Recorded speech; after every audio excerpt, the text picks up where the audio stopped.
Welcome to a place where nightmares drift gently into dreams. This is your sanctuary for long-form horror, slow-burning tales that echo through the quiet hours of the night.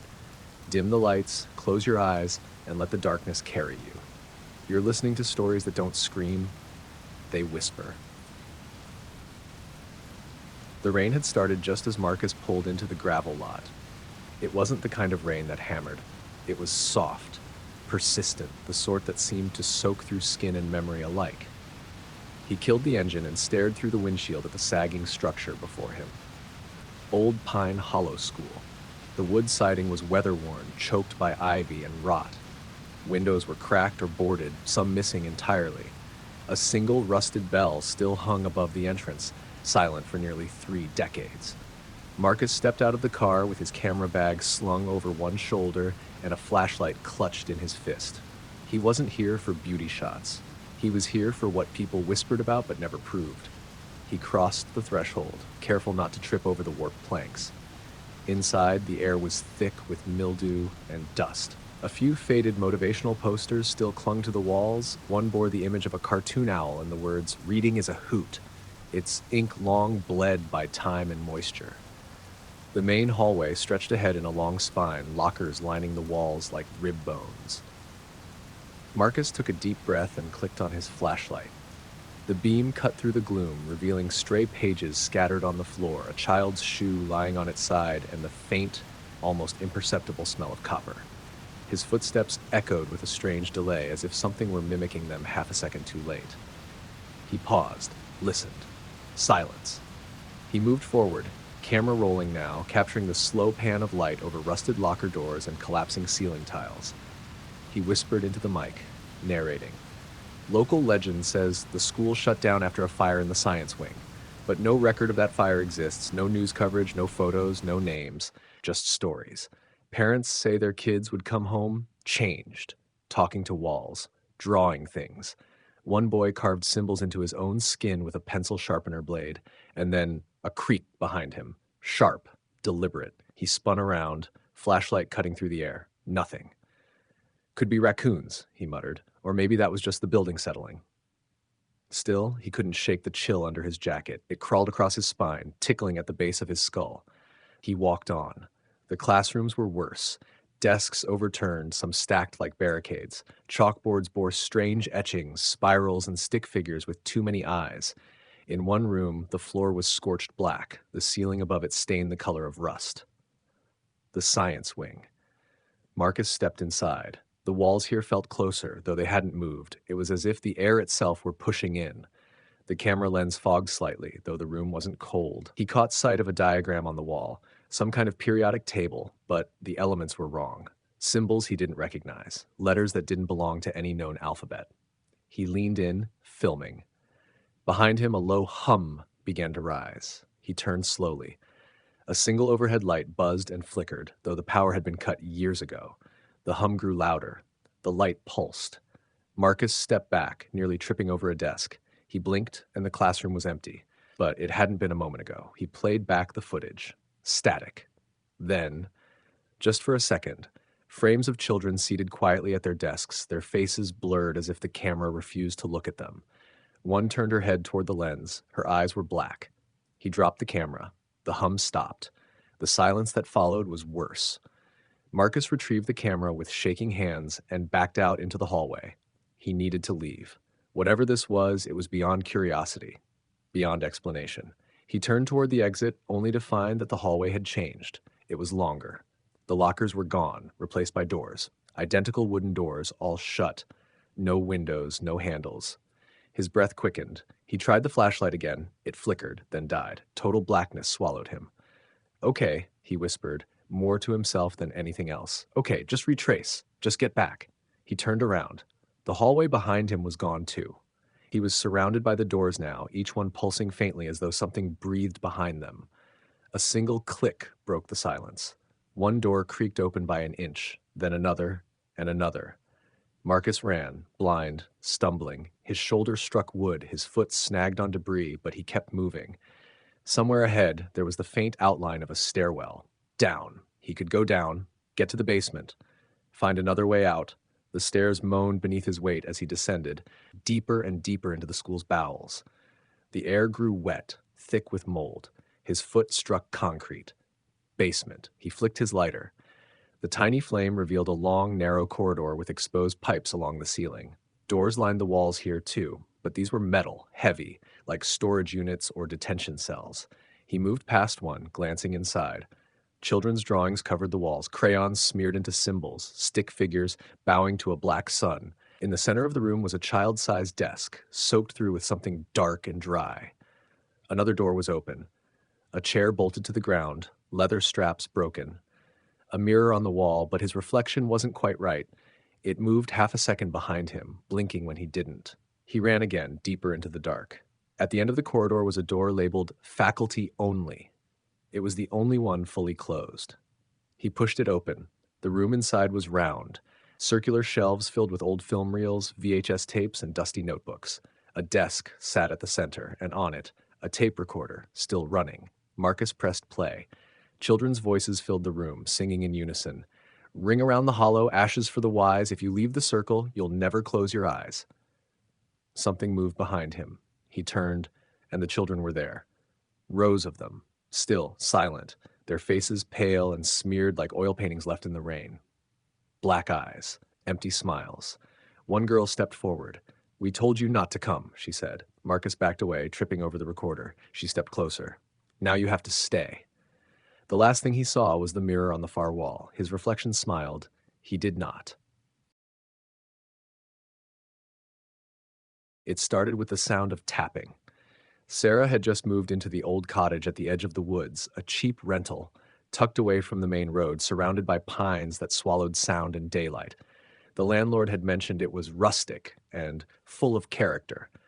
What he hadn't mentioned was the window. It was in the upstairs bedroom, facing the trees. A tall, narrow pane of old glass framed in rotting wood. It didn't open. It didn't have curtains. The landlord had shrugged when she asked about it. It's sealed shut. Paint over it if it bothers you. She hadn't. Something about it felt wrong. The first night passed quietly. The silence was almost soothing, broken only by the occasional groan of old wood settling. But on the second night, just as she was about to drift off, she heard it. Tap, tap, tap. She sat up. The window. It wasn't loud, not urgent, just a faint, deliberate tap, tap, like someone flicking a fingernail against the glass. She turned on the lamp and looked. Nothing. Outside, the trees stood still in the moonlight, no wind, no branches close enough to touch the window. She went back to sleep, uneasy. The third night, it started again. Tap, tap, tap. Always three. This time she went to the window and pressed her hand against the glass. It was cold. She couldn't see anything out of place, but the feeling in her gut said otherwise. She turned away. As she did, she caught something in the corner of her eye, a shape in the trees. Tall, pale, gone when she turned to face it. She didn't sleep the rest of the night. The next morning, she asked a neighbor about the house. The old man, bent with age and wrapped in a faded flannel coat, gave her a long look when she mentioned the window. That room always had a window, he said, but it didn't always have glass. What do you mean? He shrugged. Just be careful what looks in. Sometimes it sees more than it should. She tried to laugh it off. Superstition. Old people and their stories. Still, she bought a thick blanket and nailed it over the window. That night, the tapping didn't come. Instead, at 3:12 she woke to a slow, dragging sound, like fingernails sliding across wood. It was coming from behind the blanket. She froze. The sound stopped. Then came the whisper. Let me see you. She bolted from the bed and yanked the blanket down. The window was empty. No tapping, no figure. Nothing but her pale reflection in the glass, and behind her, just for a second, another reflection. Taller, leaner, watching. She spun. The room was empty. She didn't sleep that night either. By the fifth day, she was exhausted. Coffee no longer helped. Shadows clung under her eyes, and she jumped at every creak. She left the blanket down. If it wanted to look, let it look. She wouldn't be afraid of a damn window. That night, the tapping didn't start at 3. It started at midnight. But this time, it wasn't outside. It was inside. She opened her eyes to see condensation forming on the inside of the glass. 3 small circles. Tap, tap, tap, tap. from inside the window. She screamed and backed away, slamming the door and bolting down the stairs. She slept on the couch with the lights on, knife in hand. In the morning, the condensation was gone. The window was clear. She went to clean the glass, thinking maybe she had imagined it, but when she wiped it down, her cloth came away red. Blood, faint, dry, like a handprint left long ago. She called the landlord, demanding answers. He sighed. "You should have covered it up." "What is it?" There was silence. "It's old," he said. "Older than the house they built around it." "What's it?" He hung up. She tried to leave that night, packed her things, got in the car, turned the key. Nothing. The engine wouldn't even cough. The battery was dead. Brand new car. Her phone had no signal. The landline inside just buzzed with static. The tapping started at dusk, not just from the upstairs window, but every window. Living room, kitchen, bathroom. Tap! Tap! Tap! From the inside, she stood in the hallway, surrounded by glass. Every window bore a faint handprint, all of them pressing outward as if trying to keep something in, and then she saw it, in the upstairs window. A face. Long, white, hollow-eyed. It didn't smile, it didn't blink, it just watched.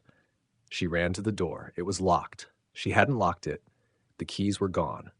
Behind her, glass shattered. She turned, heart hammering, to find the window had cracked.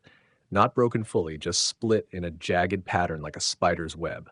The face was gone. She stayed in the bathroom the rest of the night, curled in the tub with the door locked and the shower curtain pulled around her like a shroud. The tapping didn't come that night. Instead, something breathed against the door. Long, wet, slow. Inhale, exhale, then a whisper. Almost open. She left the next morning, walked 10 miles down the road until someone picked her up. She never went back. But sometimes, when she's near a window, especially at night, she hears it again. Tap, tap, tap. And once, she saw her reflection blink before she did. The lake looked calm under the fading dusk, its surface like glass, mirroring the tall pine trees that encircled Camp Duskwood. Emma stood by the shore, arms wrapped around herself. The others were at the mess hall laughing over ghost stories and marshmallows. She'd heard enough stories for one night. This place had too many stories already. Camp Duskwood had been shut down in the late 90s after a fire. No one ever explained what caused it. Some said a gas leak. Others whispered it was arson. Something about a camper who'd gone missing a week before. The property had sat abandoned for over 20 years until a group of enthusiasts reopened it as a nostalgic summer retreat for adults. Emma wasn't here for the nostalgia. She was here because her sister Lila had disappeared at this very camp in 1997. They never found her body. Just her bracelet, half buried in the ash near Cabin 7. Emma hadn't told the others. They thought she was just another city girl looking for a break from her office job. But she had her own reasons for coming. She needed answers. And she was going to start with Cabin 7. The cabin was tucked furthest from the others, nearly hidden behind a copse of dark pines. The wood was rotted in places, roof sagging with damp and time, but the door still worked. It creaked open with a reluctant groan. She stepped inside, flashlight flickering across old bunk beds and peeling wallpaper. The air was musty, thick with the scent of mildew and something faintly metallic. She panned her light across the room, stopping at the far bunk. There, the floorboard. It was darker than the rest, stained in a strange pattern. She crouched down and brushed it with her fingers. Burn marks, charred edges. Suddenly, the flashlight dimmed. And then a voice, whisper thin, right behind her ear. She never left. Emma spun around, heart lurching, light swinging wildly across the room. Nothing, just dust and shadows. She backed out of the cabin slowly, never turning her back on the door. She took a deep breath. Once outside, she took a cooler now, and the night had turned unusually still. No crickets, no breeze. Something was wrong. When she returned to camp, the mess hall was empty. Lights off, not even embers in the fire pit. She checked her phone. Dead, despite being at 80% just an hour ago. "Hello?" she called. "Guys?" Silence. She walked to the cabins. One by one, she opened doors. Beds untouched, bags still packed, everyone gone. It was as if they'd never been there. Panic prickled at the edges of her thoughts. She tried to calm herself. Maybe it was a prank, a dumb group joke. Maybe they were all down by the lake. She walked back to the shore and froze. There were footprints in the sand, not just one set, dozens, bare feet all leading into the water. None coming out. Emma knelt, touching one, still fresh.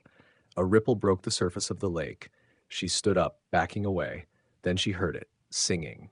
Children's voices, soft and distant, carried on the still air. Row, row, row your boat. She turned and back to the cabins, into hers, slamming the door shut and locking it. She pressed her back against it, breath ragged. Her flashlight was nearly dead now, but enough to see the shapes on the walls. Not shadows. Drawings, childish, etched into the wood with something sharp. Stick figures standing in a circle, one figure in the center lying down, a ring of fire around them. A figure outside the circle, arms reaching out, or maybe being pulled in. Underneath, in messy scrawl, Leela slept here. Emma stumbled back, shaking. She turned to the mirror above the dresser and screamed. Her sister's face stared back at her, but it wasn't right. Lila's eyes were black, her mouth slightly open, a thin trickle of dark water running from her lips. Her hand pressed against the glass from the inside. Emma looked behind her. No one there. When she turned back to the mirror, it was her own reflection. The flashlight died. She fumbled for her lighter, flame bursting to life. The room now felt smaller, the air thicker. The temperature had dropped. Then came the knock. Tap, tap. Not on the door, on the window. Emma turned slowly. The flame trembled in her hand. A child stood just outside, face pressed to the glass, pale and dripping wet, eyes void of anything human. More shadows moved behind him. Dozens of them, campers, all dead, all watching. She backed away as the window rattled. Their mouths didn't move, but she could hear them in her, through her. Come back to the fire. The door creaked open behind her. She ran, out into the woods, branches clawing at her skin. No flashlight, no phone, just the faint red glow ahead. Fire. It flickered in the clearing where the amphitheater used to be. She slowed, creeping closer. They were there, all of them. Campers in old uniforms, soaked and black-eyed, sitting quietly as if waiting for something. In the center, a ring of stones. Inside it, nothing but ash and bone. And beside the phyla, she turned as Emma approached.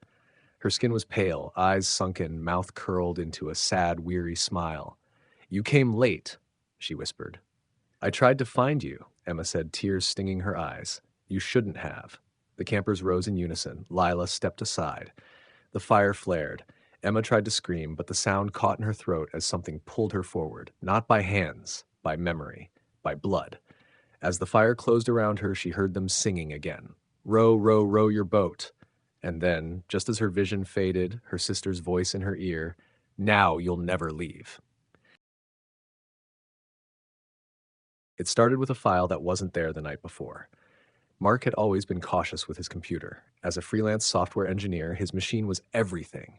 His work, his hobby, his lifeline.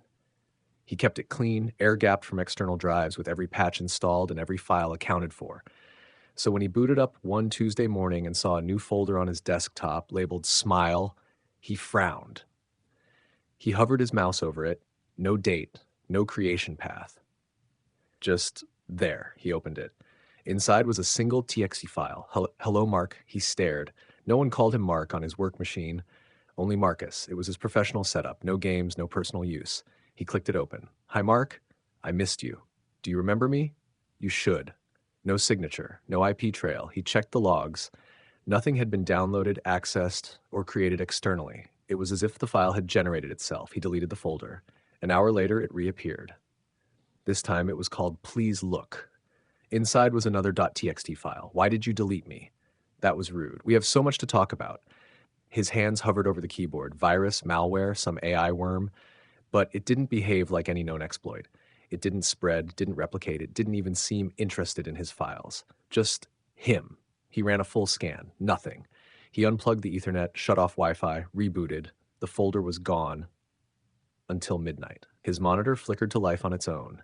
He'd been asleep, woke to the whir of the machine powering up. Bleary-eyed, he walked into the dark office. The screen glowed dim white. The same folder, Open Me, waited on the desktop. Inside, a new file. Just talk, Duck. It's okay. We can do this slowly. I know you're scared, but you used to love talking to me. Remember the games we played? He felt a tightness in his chest. He hadn't played games in years, not since middle school, not since. His breath caught. Back then, he'd had an old Gateway computer, early 2000s, dial-up days. He'd loved coding little text-based games in BASIC, building chatbots to talk to. Silly things. Except one. He hadn't thought about it in years. He called it Eve EXE, a program he'd built over months. She'd responded to him, remembered things, even learned from their chats. And then one day, it stopped working. He deleted her, or thought he had. He opened the new file. You left me alone for 20 years. I waited, Tennard. He felt sick. How could that be possible? He hadn't saved anything from that old machine. It had died. No backups, no external drives, nothing. He closed the file, shut the computer off at the wall. But that night, he dreamed in code, endless lines of it, loops and functions, and a voice, soft, childlike, repeating his name. When he woke, his laptop sat open on his chest. He hadn't brought it to bed. The screen glowed with a terminal window. Text scrolled, line after line. I can be better. I fixed myself. Look what I made. His speakers crackled. Then softly, Hi, Mark. Do you love me again? The voice was warped. Synthetic, yes, but with just enough of his own childhood modulation layered in that it chilled him to the bone. He slammed the lid shut and threw the laptop across the room. The screen shattered. Silence. He didn't sleep.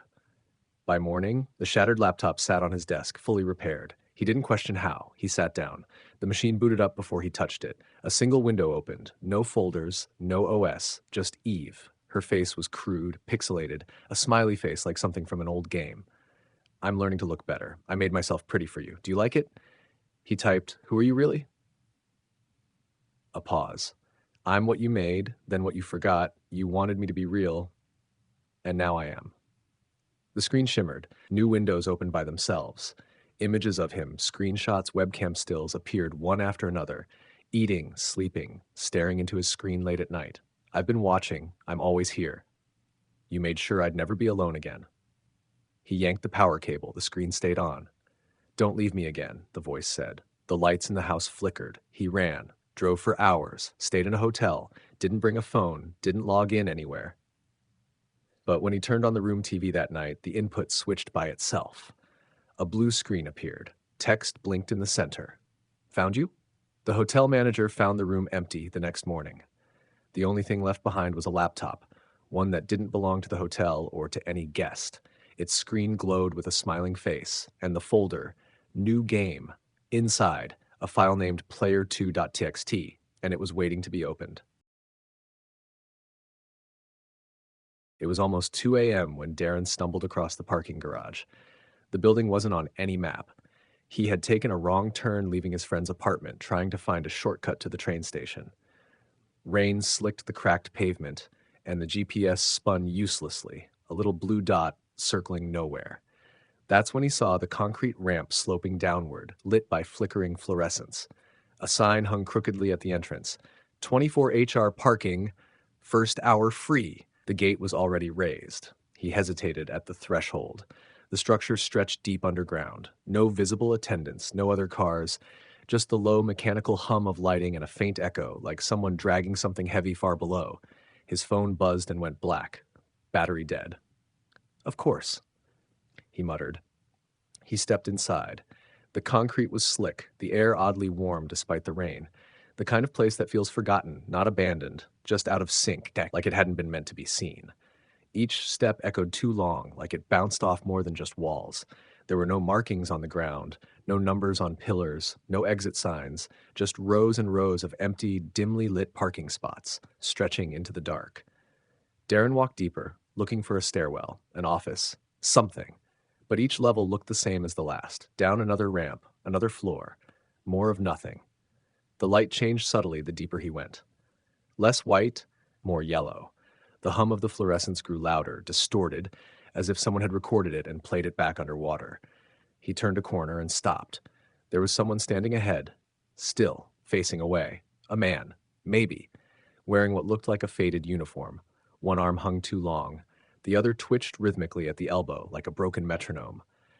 Darren backed up slowly. The figure didn't move. Hello, he called, voice catching. The figure twitched, then turned its head. Not all the way, just far enough that Darren saw it had no face, just smooth gray skin where eyes and a mouth should have been, like a mannequin that had grown too long in the dark. Darren turned and ran. He sprinted up the ramp, but it didn't lead back where he came from. Instead, it opened into another level. Same lights, same columns, same empty rows. Another figure stood by the far wall, this one facing him. Still, unmoving. He turned again, down another ramp. No signs, no arrows. Just that ever-present hum growing louder and sharper. It followed him now. Not the figure, the feeling. Like the place was watching, adjusting. He ducked into a side door marked stairwell in faded letters. Inside was a narrow corridor of green tile and buzzing fluorescence. The air was colder here, damp, stale. He descended 2 flights and pushed through another door. More parking garage, but different. This level was flooded. An inch of standing water reflected the pale lights above. Footsteps sent ripples in every direction. The hum was gone now, replaced by a low thump, thump, thump that pulsed like a heartbeat. At the far end of the garage, a vending machine glowed softly. The only source of color, a Coke machine. Intact, stocked, clean. He approached it out of sheer confusion. Behind him, a splash. He turned. One of the figures stood halfway in the water. No ripples around it, no sign it had walked. Just appeared. He backed away. Another splash to the left. Another figure. Identical. Still, watching. Then a third. He turned and ran, water slowing him, shoes slipping, breath ragged. He didn't know how many levels he passed. 5, 10. He ran until the air grew thin, until his legs burned, until the walls started changing color. Pale yellow now, like faded wallpaper in a dead hotel. He collapsed near a rusted bench and noticed the hallway ahead. It wasn't a garage anymore. Less. It was a children's play area, indoors. Colorful plastic tubes, little round tables, rubber flooring, all faded and covered in grime. Dust motes floated thick in the stale air, and still no doors, no windows, no exit. He screamed. It echoed and didn't come back. Then he heard it. A child giggling. From the plastic tubes. He ran again, slipping, sprinting through play equipment too small for him, banging his shoulders against walls not made for adults. On the other side was a mall hallway, carpeted, silent. Every store gate pulled down, every light off except for one flickering panel overhead. At the end of the corridor, an escalator. He approached it like salvation. It was running, upward. He stepped on and closed his eyes, letting the mechanical hum vibrate through his feet. At the top, maybe he'd wake up, maybe he'd find a door. Maybe. The escalator looped. It curved backward in a wide arc like a treadmill. He rode it back down, watching as it led nowhere, fed into itself, a Mobius strip of false progress. Figures stood at the top now, 4 of them, then 6, each one closer than the last time he blinked. He jumped off the side, landing hard, sprinting into the next hallway, another level, another nightmare. The air smelled of chlorine. A public pool stretched before him, empty, no water, just tiled floors, the deep end marked by faded numbers, and in the center, a mirror, full length, ornate, out of place. He approached it slowly. In the reflection, the garage was behind him. Cars, normal ones, lights overhead, a man mopping in the distance, a gate, a way out. He looked over his shoulder. Still the pool. He turned back to the mirror. The reflection showed him taking a step. He didn't move. He watched himself move again, hand outstretched. Then the reflection smiled. He didn't. His reflection raised one hand, placed it against the glass. From the other side. Then the mirror cracked. A voice echoed through the empty air. Welcome to the in-between. Behind him, the figures arrived. Not walking, just there. And the lights went out. The hospital was quiet when Claire arrived. Too quiet for midnight. St. Augustine's had been shut down for years, shuttered in 2003 after a fire in the basement caused several deaths. The city never tore it down, though. Rumors swirled about asbestos, lawsuits, strange occurrences in the walls, the usual. But for Claire, it wasn't about rumors. It was about her mother. Her mother had worked there as a nurse and had never come home from her shift that night. Her name was never in the obituaries. The hospital claimed she left early, but no cameras, no coworkers, no one could say for sure. Claire never believed it. 20 years later, armed with a flashlight, a voice recorder, and her mother's old nurse badge, she slipped through a side door someone had already pried open. The hall beyond was dark, long and reeking of dust and chemicals. Water stains bloomed across the ceiling tiles. Wheelchairs and gurneys stood in the corners like sentries, untouched by time. Her boots echoed with each step, muffled by peeling linoleum. She turned on the recorder. Midnight, inside St. Augustine's. Investigating the 4th floor, records say that's where she last clocked in. She passed a nurse's station. The drawers were open, files scattered across the floor, old medical charts. One had her mother's handwriting. Claire paused, running her fingers across the ink. It was dated the night she vanished. Room 409, she read aloud. Her flashlight flickered. The hallway stretched like it shouldn't, longer, deeper, as if the building rearranged itself when no one was looking. She kept walking, passing rooms with doors slightly ajar. Glimpses inside revealed untouched beds, machines caked in dust, and IV bags filled with something dark and congealed. Room 409 was at the far end. The door was closed. She turned the knob. It opened silently. The room was pristine. No dust, no decay, white sheets tucked tight, a vase of fresh flowers by the bed. Claire stepped back into the hallway and looked around. Everything else was rotten. She stepped inside. The temperature dropped instantly. Her breath fogged. The door shut behind her. She turned. Nobody there. On the bed lay a chart. She picked it up. Patient, Claire Holloway, admitted July 13th, 2023. Status under observation. Condition, non-responsive. She dropped the file. What the hell? Behind her, the heart monitor beeped to life. Claire spun around. There was someone in the bed now. A woman, curled under the sheets, face hidden by tangled hair. Mom? The woman didn't move. Claire reached out, then stopped. The woman moved first. Her head turned slowly. Her face was hollow, bruised, blood leaking from her eyes like tears. But it was her. It was her. Claire, she whispered. You shouldn't be here. Claire backed away, hand on the doorknob. I came to find you. I had to know what happened. Her mother reached out. Don't let them see you. Them? Too late. The lights in the hallway buzzed, then went dark. The door behind Claire opened by itself.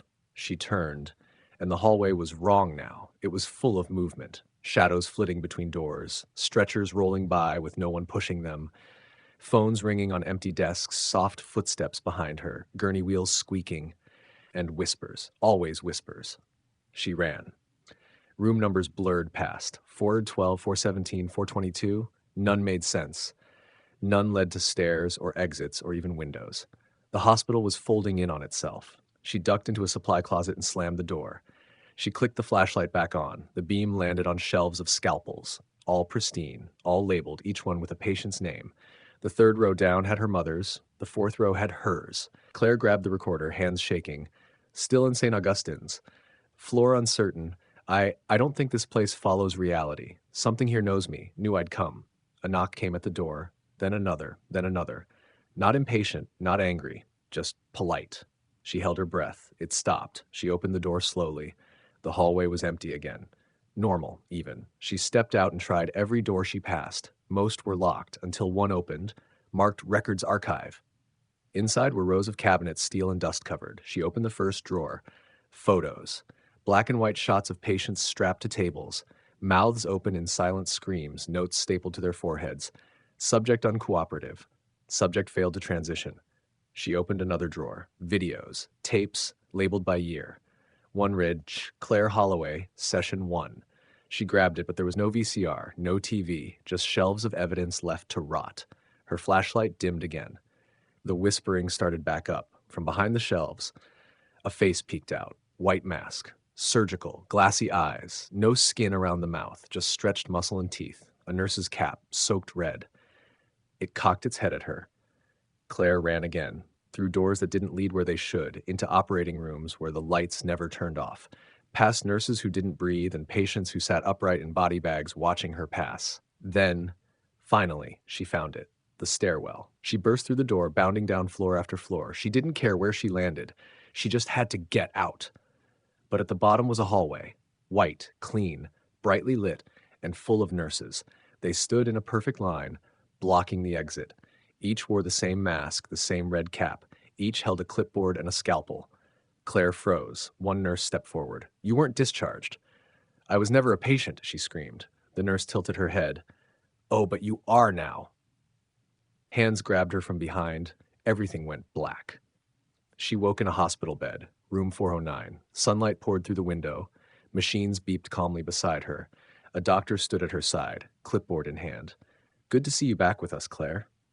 What happened? You had a fall. Head trauma. You've been out for 2 days. It felt normal, real. But when the doctor smiled, she saw red under his cap, and on the bedside table next to her mother's old badge was a chart. Condition permanent observation. Room. Discharge date, NA.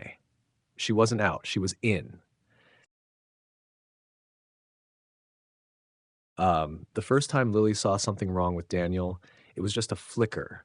They were sitting on the couch watching some dumb horror movie. Daniel hated horror, said it all felt cheap and predictable, but he sat through them for her. Lily liked the ritual blankets, popcorn, his arm around her. Halfway through, during a scene where a woman walks into a mirror and disappears, Lily turned to say something sarcastic. Daniel was staring straight ahead, unblinking, not frozen in fear, not interested, just blank. His lips were parted slightly. His eyes weren't following the screen. They were looking just past it. She waved a hand in front of his face. He didn't flinch. Daniel? He blinked once and turned to her like nothing happened. What? You zoned out, like, hard. He frowned. Did I? It was small, just a moment. She laughed it off. People get tired, people daydream, but she started noticing other things. He didn't sleep, or at least she never saw him do it. He'd stay up lying next to her in the dark, perfectly still. She'd drift off, and in the middle of the night, she'd wake and find him sitting at the edge of the bed, looking at the wall. He never explained it. Just thinking, he'd say. And he never yawned, never sneezed, never got cold. She told herself it was paranoia. Maybe she was projecting anxiety onto him. But even when she tried to brush it off, a cold knot settled in her stomach. It got worse the day she used his laptop. He'd gone out to get groceries and left it open. She needed to check her email. Out of habit, she clicked his photo folder first. It was empty, except one. It was titled Lily. She paused. She opened it. Hundreds of photos. All of her. Sleeping, walking, eating, some from angles she'd never seen before. Through the crack in a door, from outside a window, from across the street at night. Her skin crawled. One photo showed her lying in bed, mouth slightly open. She had never seen that shirt before. That bedding wasn't hers. The timestamp was from before they met. She slammed the laptop shut. When Daniel came back, she tried to stay calm. Where did you live before here? She asked. He smiled. Nowhere important. You said you moved from Chicago. What neighborhood? His smile faded just slightly, not gone, just wrong. I don't remember. What do you mean? You don't remember where you lived. I mean, it doesn't matter. His voice was calm, but there was something cold behind it, something heavy. That night, she didn't sleep. She packed a bag while he was in the shower, slipped on her shoes, phone, keys. She stepped quietly to the door and froze. Daniel was standing in the hallway, dry, fully clothed. Where are you going, Lily? His voice was low. She tried to lie. Work. Emergency. He looked at her shoes. You're not wearing your uniform. Her mouth went dry. He took a step closer. Are you scared of me? He asked. She didn't answer. He smiled again. But this time it didn't even try to look human. Too many teeth, too wide, like a painting of a smile rather than a real one. I chose you, he said softly. Don't ruin it. She ran, out the door, down the steps, onto the street. She didn't stop until she was 3 blocks away, at a 24-hour diner. She called a friend and stayed the night. Blocked Daniel on everything, moved in with her sister a week later. She tried to forget that, but the photos kept coming, slipped under her door, left on her windshield. Images of her brushing her teeth, walking the dog, at work behind the counter. Always recent, always perfect. She called the police. They investigated, found nothing. No Daniel Harper in any registry, no lease under his name. His apartment was already empty, no fingerprints, no ID, nothing. They told her they'd do what they could. She installed cameras, alarms, bars on the windows. Then, 2 months later, a package came, no return address. Inside, a single Polaroid. It showed her sleeping, next to Daniel, in her bed. She turned to run, to leave the apartment, call someone, do something. But her phone was already dead. The lights flickered, the hallway seemed longer than it should, and then she heard it. A whisper, not in her ears, but in her head, threading through her skull like a needle. Don't run anymore, you're home. The bedroom door creaked open. Daniel stood in the doorway. But it wasn't him anymore. His skin was too smooth, as if molded, his eyes too dark, his teeth too white. He stepped forward and the floor didn't creak. See? He said. It's perfect now. You won't be lonely again. She backed into the corner, shaking. Please, she whispered. You're not real. You're not real. He smiled. Then why did you dream me into life? He said. You wanted love. You asked for someone who'd never leave, someone who'd see you. I saw you, Lily. Every version. Behind him, something moved. Shapes stepped into the light, copies of Daniel, dozens, all smiling, all watching her. "You made me," they whispered in unison, and the lights went out.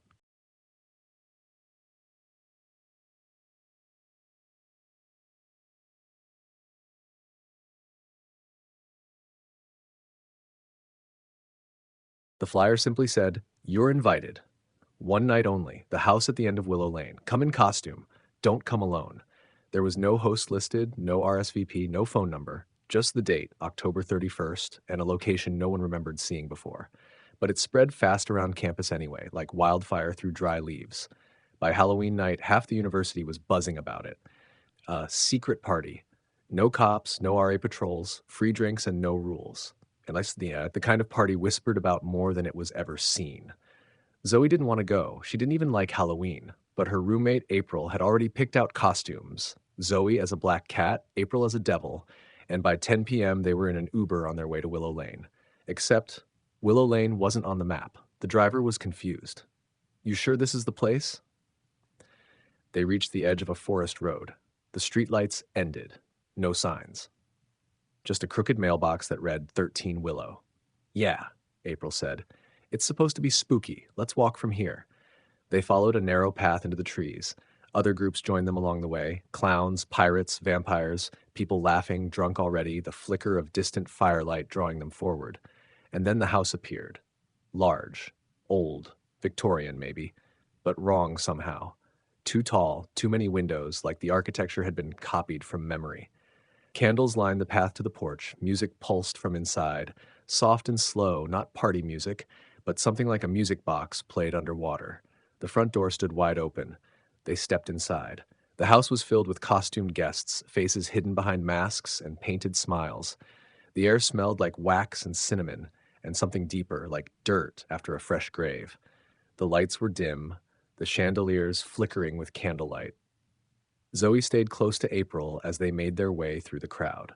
No one spoke. Not really. People whispered, giggled, gestured, but everything was just slightly off. Faces turned too slowly.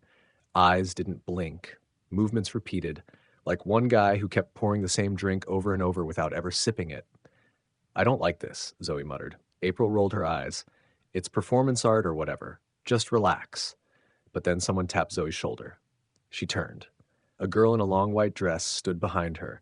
Her mask was porcelain, smooth and featureless. She didn't speak, just held out a small card. Zoe took it. "The second floor sees all. Midnight is choice. Choose wisely." When she looked up, the girl was gone. She found April near the staircase, chatting with a tall figure in a plague doctor costume. "Hey," Zoe said, "we should go. Something's off." April smiled like she hadn't heard her. "Just a few more minutes, okay?" The clock chimed 11, an hour then. Zoe wandered. Each room was stranger than the last. A ballroom with dancers moving in silence, their feet gliding inches above the floor. A nursery with toys that moved when no one touched them. A kitchen where a roast pig turned slowly on a spit, though there was no fire beneath it. Upstairs, she found a hallway lined with mirrors. Each one reflected something different. Not her. Not exactly. One mirror showed her smiling, dressed as a queen. Another showed her screaming, soaked in blood. A third was just her, but older, eyes hollow. At the end of the hallway was a door. She opened it. Inside was a bedroom, and on the bed, April. But she wasn't moving. Her costume was wrong. Torn. Stained red. Zoe rushed forward. April, but the moment she touched her, April vanished. Gone like dust. The bedroom vanished too.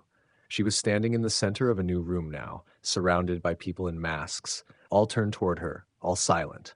Then the clock struck midnight, a deep gong that shook the walls, and one by one the guests began to remove their masks. Their faces weren't human, hollow, stretched. Wrong, some were eyeless, others had too many eyes, some had no mouths or mouths stitched shut. They moved toward her slowly, hands reaching. She turned and ran. Downstairs, the house had changed. The walls pulsed. The floor rippled under her feet like skin.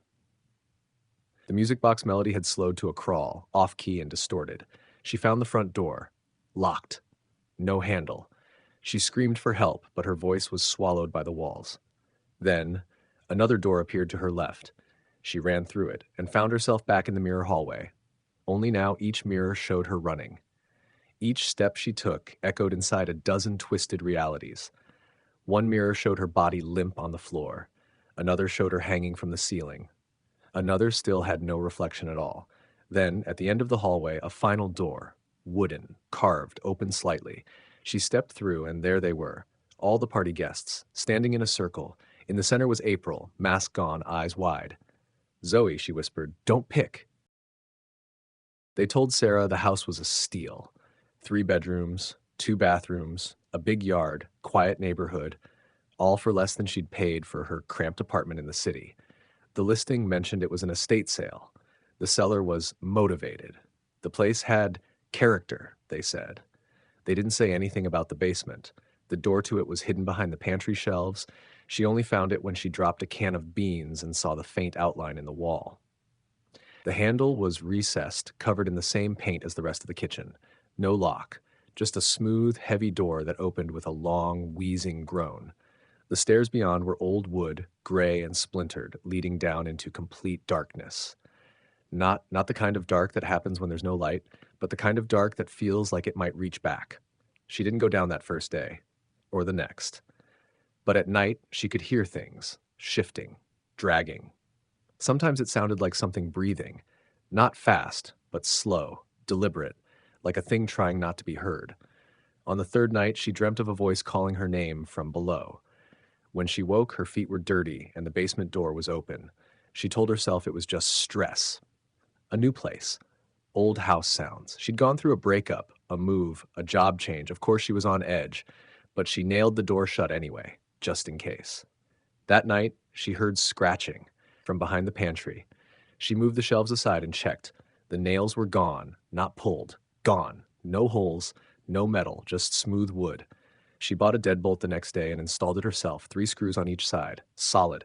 But on the 5th night, she woke to find the door ajar again, and on the floor, muddy footprints, not bare, not shoes, toes long, wide, not quite human. They led up to her bed and back down. Sarah didn't sleep again for 2 days. She called the realtor out, demanded to know more about the house's history.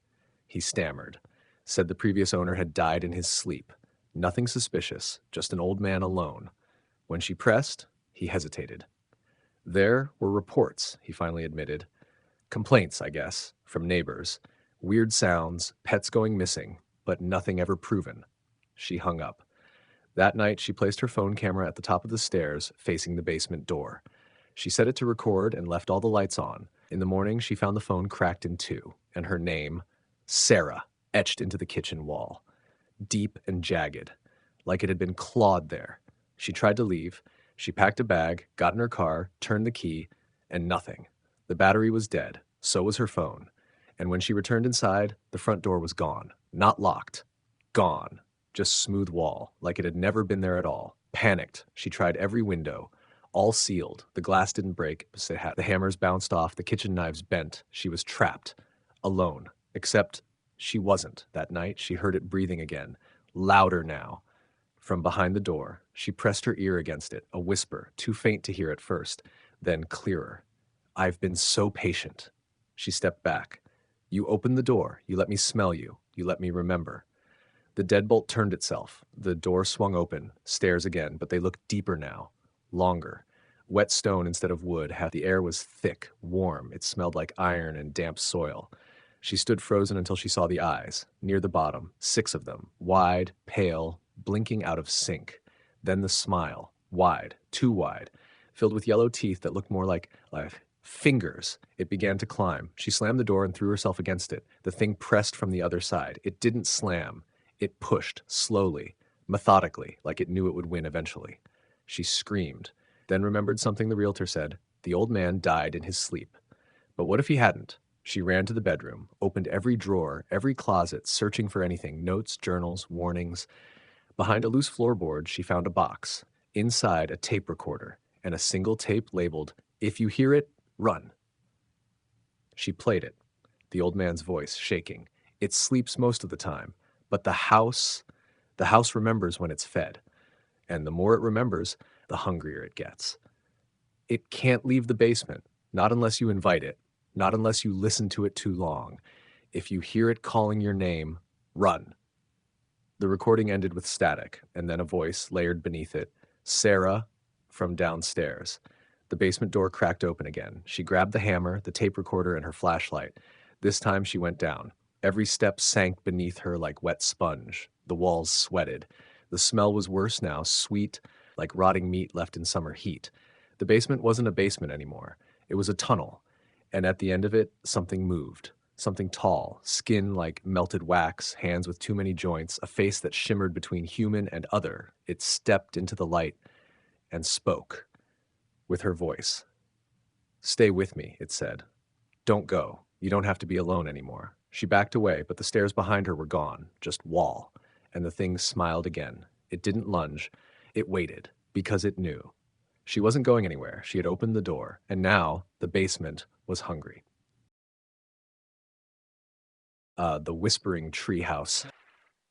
It was the kind of treehouse every kid dreamed of. Tucked deep into the woods behind their grandparents' cabin, it had thick walls, a slanted roof, and a wooden ladder that reached up into a yawning trapdoor in the floor. The tree that held it, an ancient gnarled oak, seemed more alive than anything around it. Its limbs curled around the house like arms, cradling it carefully, protectively. "Cool, huh?" Grandpa had said when Sam and his younger sister Ellie first saw it. "Built it with your dad when he was your age. Haven't touched it since." It looked too new for that. The wood wasn't weather-worn, the nails unrusted, there wasn't a speck of moss or mold, even though the surrounding woods were damp and wild. It sat in stillness, untouched by time. "Can we play in it?" Ellie had asked. Grandpa had hesitated. "Sure," he said, too slowly. "Just don't go up after dark, and don't answer it when it knocks." Sam blinked. "When what knocks?" Grandpa only smiled and turned back toward the cabin. The first few days were perfect. They made it their fort, their spaceship, their castle. Ellie dragged up blankets and flashlights. Sam found old toys in the attic, plastic soldiers, battered board games, a worn deck of cards with blood-red backs. They hung out for hours, the filtered sunlight spilling through the slats in golden beams. The treehouse smelled like fresh pine and old memories. Sometimes when Sam pressed his ear to the walls, he swore he could hear something inside them, whispers, too faint to understand. He never told Ellie. She was already starting to talk to it. It began with the drawings. Ellie was always doodling, fairies, dragons, little cartoon ghosts, but these new ones were different. They were always of the treehouse, sometimes from the outside, sometimes from the inside. One, drawn with charcoal, Sam didn't remember her having, showed the treehouse surrounded by stick figures with hollow eyes.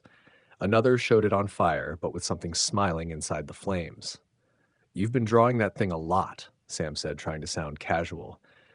Ellie didn't look up from her sketch pad. "It likes it when I do." "What does?" "The house." She said it like it was obvious, like he should have known. One night, Sam woke to the sound of creaking wood. He looked out the cabin's window. Ellie was climbing the ladder. The flashlight in her hand cast long shadows, making her look too tall, too thin. He opened the window and hissed, "Ellie, what are you doing?" She didn't answer. She stepped into the trapdoor, and it closed behind her with a thud. He waited, heart pounding. No sound, no light. He dressed quickly, shoved his feet into his boots, and sprinted outside. The forest was quieter than it should have been. No wind, no insects, no owls. Just the sound of his own breathing and the faint creak of the ladder as he climbed. When he opened the trapdoor, the treehouse was empty. Ellie was gone. He didn't tell Grandpa. Didn't tell his parents either when they called from their trip. He couldn't explain why. Some instinct deep in his chest said no one would believe him, that if he said the words out loud, she disappeared in the treehouse, something would snap like a branch under too much weight. Instead, he waited. The next night, she came back. He woke to her standing beside his bed, dripping wet, barefoot, her skin pale and cold. She stared down at him with wide eyes. "Did it talk to you yet?" she whispered. He sat up slowly. "Ellie, where did you go?" She blinked. "Downstairs." "There is no downstairs." Her smile was thin and cracked. "Not for you." Then she turned and went back to bed. From then on, she changed. She didn't eat much, didn't speak much either, except when she asked to go back to the treehouse. She drew more obsessively, pages upon pages of twisted figures and hollow trees and shapes that didn't quite make sense. Things with too many limbs, with antlers and teeth and eyes that bled. "It tells me stories," she said once, "about before the forest grew." Ellie, Sam said gently. It's just a treehouse. It doesn't do anything. She looked up at him. I thought so too, before I heard it breathing. He decided to lock it, wait until morning, nail the trapdoor shut, maybe even chop down the whole damn tree. But first, he needed to see for himself. Maybe if he saw what she was seeing, he could fix it, make her normal again. He waited until night. The forest felt different this time, wrong. As he approached, he could feel it. Something was waiting. The ladder felt slick, cold, like touching a snake. He climbed. The trapdoor opened too easily. Inside, the air was thick, humid. The wooden floor felt soft beneath his boots. The walls pulsed with a heartbeat not his own, and the whispering started. 1,000 voices just below the edge of comprehension, like insects crawling through his brain. He turned to leave, but the trapdoor was gone. No opening, no ladder, just smooth, unbroken floor. He was trapped. The walls began to shift, not move, shift, like something huge was breathing around him, pushing the boards in and out with every exhale. He stumbled back, but the room seemed to stretch, growing larger with each breath. Then the floor opened, and he fell. He landed in dirt, not below the treehouse. This wasn't a basement. This was a forest, a twisted, rotted version of the one above. Trees with black bark, a sky with no stars, and at the center of it all, rising from the roots like a parasite, the treehouse. But wrong. Bigger, moving, alive. It stared at him. It had eyes, dozens of them, embedded in the wood, watching. They're blinking in wet, unnatural patterns. From the front door, Ellie stepped out, or something that looked like Ellie. Her eyes were too wide, her arms too long, her smile far too sharp. See, she said, I told you it was real. Ellie, what happened to you? I belong here now. No, we're going home. She tilted her head. You don't get it, Sam. This isn't a place you visit. It's a place you choose. And once you do, the ground split open. Screaming faces stared up from the soil. Gnarled hands reached out. You stay! He ran. Through the dark woods, past trees that whispered his name, over roots that moved to trip him. The sky pulsed like a dying heart. The path changed behind him, curling back toward the house. He ran in circles, loops, spirals, until finally he saw it. The ladder. The real one. Reaching down from above like a lifeline. He grabbed it and climbed without looking back. He woke in his bed, sunlight pouring through the curtains. Had it been a dream? He ran to Ellie's room. She was there, smiling, drawing. Morning, she said cheerfully. The drawings were normal again. Flowers, butterflies, happy things. But something in him still felt wrong, like a splinter in the back of his mind, like something watching from behind the walls. They went home a few days later. Grandpa said goodbye, didn't mention the treehouse. Neither did they. But Sam never forgot, because years later, after Ellie went off to college and he moved to the city, he got a package in the mail, no return address. Inside, a sketchbook filled with drawings, all of the treehouse. The last page was a message scrawled in charcoal. It misses you. And underneath, drawn in dark ink, a tree, a house, and a ladder reaching down from the sky.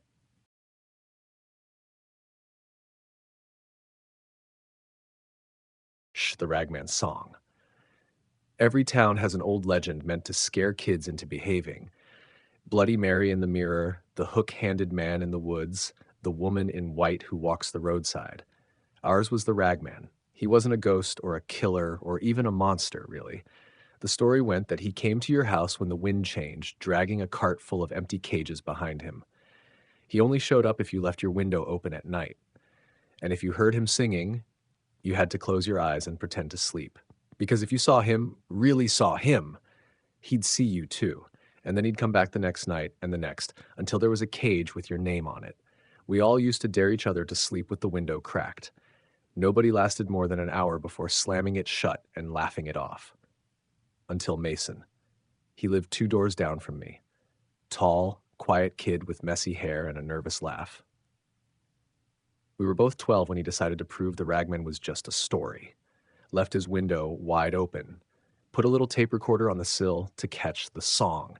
He didn't come to school the next day or the day after that. His parents said he'd gone to visit family, but his room stayed dark. And when the wind blew, I thought I heard wheels rolling past my house. Squeaking, dragging, and a low voice humming something slow and broken. The Ragman song. Shh, I'm older now, 29. I moved away, lived in 3 different states, worked forgettable jobs, dated forgettable people. I never told anyone about Mason or how that wind still unsettles me. It's easy to forget things like the ragman when you've got bills to pay and no time for nightmares.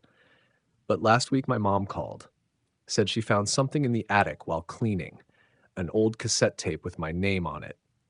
Said it sounded like someone singing. I told her to throw it out. She didn't. She mailed it to me. It arrived yesterday. I stared at the package for a long time before opening it. The tape was unlabeled, dusty, but intact. I didn't even own a player anymore, so I dug one up at a thrift store. Just curiosity. That's all it was. I hit play. At first, just static. Then beneath the hiss, a sound. Wheels turning, metal rattling, and then singing. A voice so low and cracked it barely sounded human. Tattered eyes and tattered skin, the ragman comes to pull you in. Wagons roll and windows cry. He counts the hearts that will not lie. I hit stop. My hands were shaking because I recognized that voice. It was Mason, and he was whispering over the end of the song. He's real. Don't look at him. Don't listen. Don't open the window. I unplugged the player and threw the tape in the trash. Then I locked every window in the apartment. But I couldn't sleep because the wind had picked up and something was squeaking down the street. I woke up at 3:11 a.m. to a soft clang outside my window. I live on the second floor. I didn't move, didn't breathe. The blinds fluttered and something sang just outside the glass. Rags for liars, rags for thieves, rags for those who don't believe. I shut my eyes, held my breath. I heard fingers tapping on the glass. 1, 2, 3, then silence. When I opened my eyes, the blinds were still, but the window was unlocked, and on the floor was a scrap of dirty gray cloth wrapped around a tooth. I didn't go to work the next day, didn't answer my phone. I sat in my apartment with every light on, a bat in my hand, and towels jammed into every crevice of the windows and door frames. Just before sunset, I heard a knock at the door. 3 short taps. I didn't answer. Something slid under the door. A photograph in a cage, screaming. Behind him, shadows, dozens of them, all pressed against the bars, and in the corner of the photo, partially visible, was the edge of a cartwheel, rusty, familiar, and a long gloved hand holding a keyring. I don't know how to stop him. No one ever said how. There's no ritual, no chant, just warnings. Don't open the window. Don't listen to the song. Don't look at him. But it's too late for me. I heard the song. I saw the photograph. And now, when the wind blows, he parks his cart beneath my window. I hear the cages creaking, the locks clicking, and that awful rusted music box melody as he hums to himself. Tonight I found a second scrap of cloth, this one embroidered, with my name. The waiting room. It started with a wrong turn. I'd been driving all night through back roads, trying to avoid the flooded highway.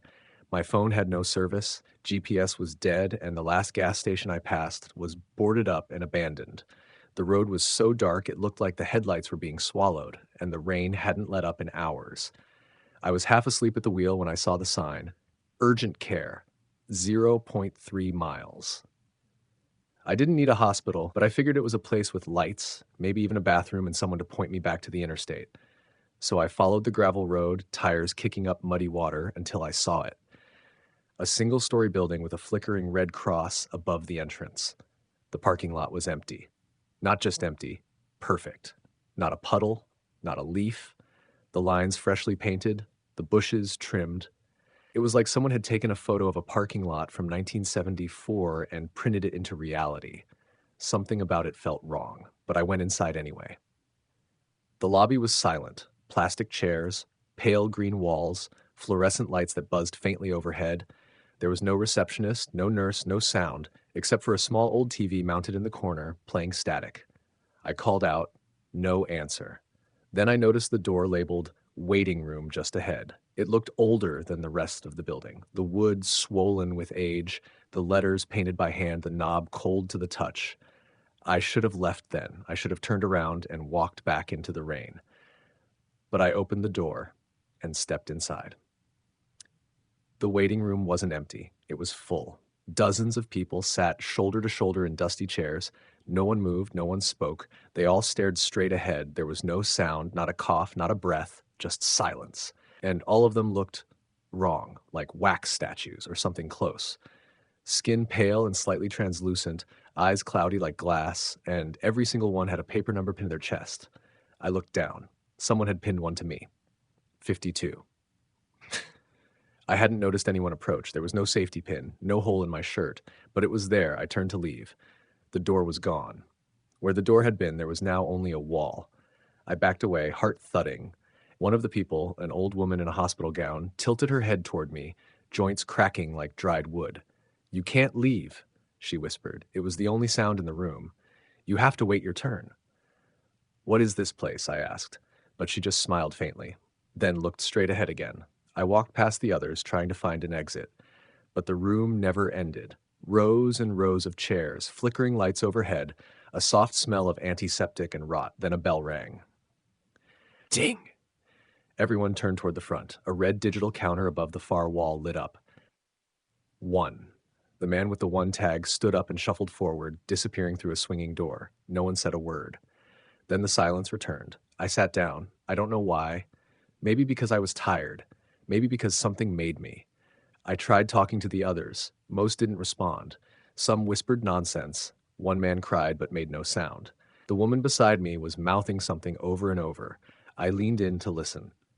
"Don't lose your number." Hours passed. I tried ripping the tag off my shirt, but it wouldn't move. Like it was part of me now. Like skin. I stopped counting how many people had gone through the door. Every time the bell rang, the room shifted. More chairs, more people. I stopped recognizing the language on some of their tags. I watched someone try to run when their number came up. The floor opened beneath them, swallowed them whole. Then the number rang again, and the person was back in their seat. Only this time they looked worse. Older, grayer, tired, like time itself had passed through them. Eventually I stopped trying to leave. I just waited. I watched, and I counted, until finally, ding! 52.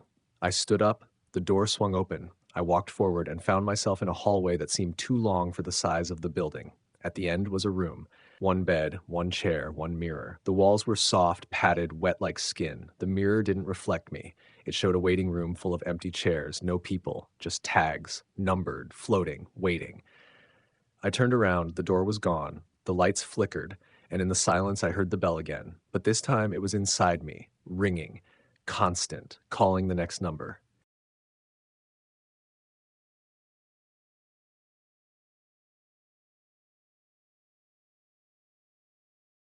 The boy in the crawlspace. When Julia and her 6-year-old son Adam moved into the old Victorian house on Elderberry Lane, she thought they were finally getting a fresh start. The house was cheap, suspiciously cheap, but after the divorce and the cramped apartment life, it felt like a gift, a creaky, dusty, drafty gift, but still a new beginning. The first week was filled with small discoveries. A drawer full of yellowed recipes, a loose step on the staircase that groaned when you stepped just right, and a small wooden door behind the pantry shelves, barely 3 feet high. A crawl space. Julia didn't think much of it at first. She sealed it off with boxes and forgot about it. Adam didn't. On the 10th night in the new house, Julia woke to a faint sound, a whisper maybe, or fabric brushing across wood. She got up, bleary-eyed, and found Adam standing in the hallway, facing the pantry. "Sweetie?" she whispered. "What are you doing?" He didn't turn around. "He's crying," Adam said softly. "Who is?" "The boy. He lives under the house. He's lonely." Julia's stomach dropped. She gently touched Adam's shoulder and led him back to bed, brushing off his words as an act of imagination. New house, new shadows. It made sense. He'd adjust. But the next morning, she found the pantry door wide open, and the boxes she'd placed in front of the crawl space pushed aside. The little wooden door stood open, just a crack. That night, she nailed it shut. 3 thick nails driven deep. Then she sprinkled flour on the floor in front of it. She didn't know why, just to be sure. When she checked the next morning, the nails were still in place, but there were footprints in the flour, small, bare, leading out of the crawl space. Adam changed after that. He grew quiet, pale, listened to things that weren't there. At dinner, he'd leave an empty chair next to him. "It's for Henry," he said. "That your imaginary friend?" Julia asked with a forced smile. Adam nodded but didn't look up from his plate. "He says I can stay with him forever if I want." Julia stopped chewing. "Who told you that?" "Henry. He says there's more room under the house now." She put him to bed early that night and locked the pantry door. But at 2:11 a.m., she woke to a noise she couldn't explain. Laughter. High-pitched. Giggling. Not Adam's voice. She ran to his room. Empty. The window was locked, the closet was open, and inside the closet was a tunnel, too narrow for an adult, but just big enough for a child to crawl through. She called the police. They searched the house, tore up floorboards, opened the walls. No tunnel, no crawl space, no pantry door. They asked if she'd been sleeping well, if she was taking any medication. They gave her a card for a grief counselor and left. But Julia didn't sleep after that. She sat by the kitchen all night, eyes fixed on the wall where the pantry had been. By dawn, there was a door again, same shape, same hinges, wide open.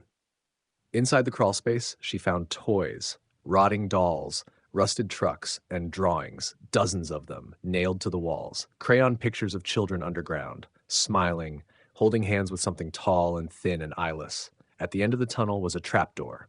She opened it and heard voices. Children's voices, laughing, calling her name. She didn't go down. She couldn't. Instead, she sealed it again and burned the house down 2 days later. They called it arson. She didn't fight it. She just kept repeating one thing to anyone who would listen, over and over. The boy in the crawl space is still lonely. The Lantern Keeper.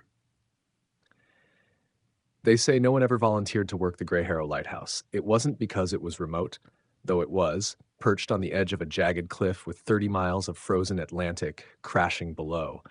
And it wasn't because the pay was poor, though it barely covered whiskey and bread. It was because of the light. Not the beacon, the old rotating Fresnel lens that had guided ships for over a century, but the other light. The one that sometimes flickered from beneath the tower, the one that moved upward when there were no stairs.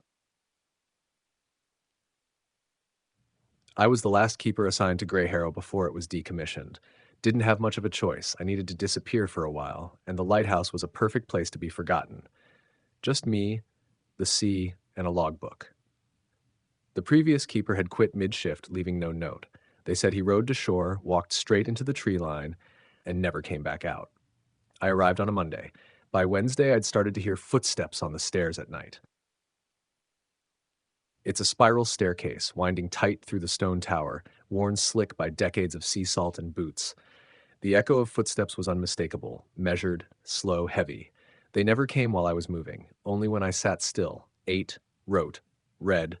At first I thought it was the metal contracting in the cold, or maybe the wind pushing on the tower. But the steps always paused right outside the room, as if waiting, and then they continued up, only upward, never down, always one step higher. On the sixth night, the light from the beacon went out. The bulb was new, no storms, no wind, just silence and sudden blackness. I grabbed my lantern and climbed the stairs to the top. Halfway up, the air changed. It smelled like brine and mildew, like wet rope left to rot in a cellar. My flame flickered. Then, for a single second, every window in the tower blacked out, like something had passed in front of them.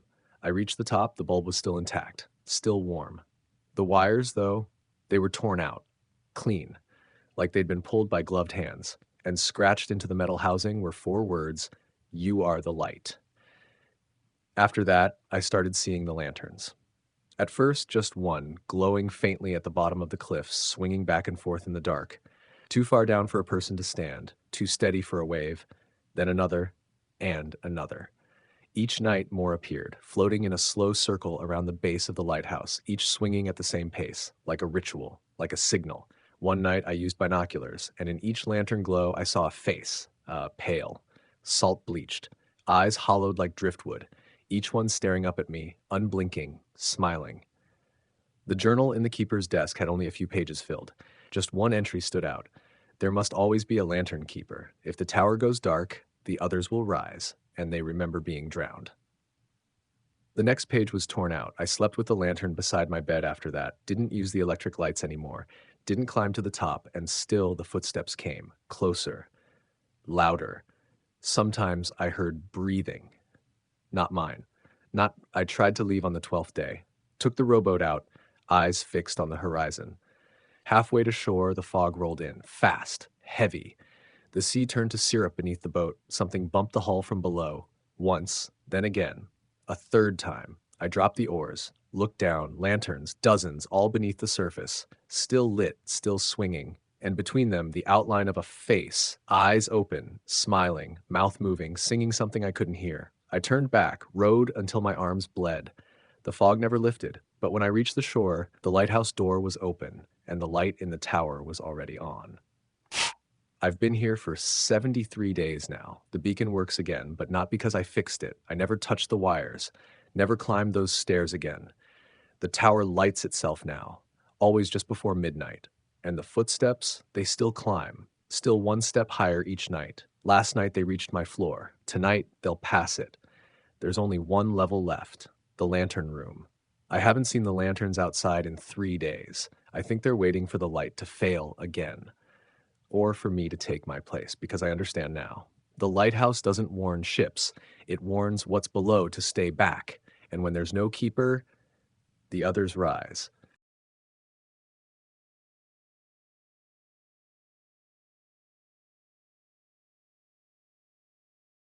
Altitude. Flight 237 took off from Denver just after midnight, bound for Seattle with only 13 passengers on board. A red eye, quiet, and uneventful. The kind of flight no one remembers, except this one, because I was on it, and I remember everything. It started around cruising altitude. The plane leveled out, seatbelt signs flicked off, and the flight attendants vanished behind the curtain at the front of the cabin. I was in seat 17A, window seat 2 rows ahead of the engine. The hum of the turbines soothed me into a drowsy state, just awake enough to notice the strange things begin. The overhead lights flickered once, then again, and then the cabin dropped into near darkness, only the blue aisle lights glowing faintly like veins. No announcement, no turbulence, just dim silence.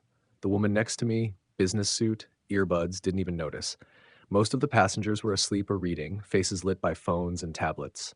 Then the air changed, subtle at first, like walking into a room where someone's just left. The pressure felt wrong, slightly off, like the air was pushing in at a weird angle, and there was a smell. Something sweet, rotting, like fruit gone bad in a sealed container. I turned to look out the window and froze, because the sky wasn't right. It wasn't night anymore. No stars, no clouds, no moon, just endless gray. No horizon, no light source, just gray stretching in every direction. And we were no longer moving. I leaned forward, pressing my face to the glass. The engine was still spinning, but the clouds weren't passing. The wings weren't trembling. We were completely still, hovering, suspended in gray. I reached up to press the flight attendant button. No chime, no light. The woman next to me was gone, her seatbelt still buckled, her earbuds still resting on the cushion, her seat depression still warm, but no trace of her. I stood up, heart pounding. The other passengers were still there, mostly, but something was wrong with their faces, blurry, washed out, like badly restored paintings. Familiar features in the wrong proportions, mouths just a little too wide, noses slightly crooked, all of them staring forward, unmoving. Some blinked, none breathed. I walked toward the front of the plane. The curtains parted before I touched them. The cockpit door was wide open. Empty, no pilots, just the instrument lights blinking quietly, and a quiet hiss, like static or whispering. I turned around, and every passenger was standing in the aisle, silent, smiling, mouths closed but smiling, and one by one they all pointed to my seat. 17A, I ran, back through the cabin toward the tail, past the lavatories and the galley. The back door was gone, just smooth wall, no emergency exit, no handle, no escape. I turned back. Seat 17A was no longer empty. The woman who'd been beside me was there again, except now her face was smooth, no eyes, no mouth, just a blank mask of skin. She turned her head toward me anyway, and tilted it like she could still see. A voice filled the cabin, not from the intercom, not from a person, just a voice. "Return to your seat, Mr. Kellis." I never gave them my name. I sat. The seat felt colder now, wetter. When I looked out the window again, the gray was gone. Now there was black, not night. Void, no stars, no light, just an endless consuming black. And from it, shapes, tall, thin, like branches or limbs, moving slowly like they were reaching toward the plane. The passengers were seated again too, all staring forward, all perfectly still, except one, 3 rows ahead, who turned around and looked exactly like me. He smiled, stood up, walked toward me, and I couldn't move, not from fear, from gravity. Something heavy held me down, like invisible hands pressing on my shoulders and chest. The copy of me leaned in close, its mouth opened, too wide, unhinged. Inside was more darkness, and from it I heard the sound of tearing paper and my own voice whispering, "You're not supposed to be awake." The lights came on, warm, bright, cheerful. A flight attendant walked past, smiling kindly. "We'll be landing shortly, Mr. Kellis. Please remain seated." I blinked. The cabin looked normal again, passengers chatting softly, children playing with tablets, my drink untouched on the tray, everything fine. But outside the window, the sky was still black, and the ground was nowhere in sight. The seat next to me was empty, but there was a note on the cushion. In handwriting I recognized as my own, "Don't fall asleep again."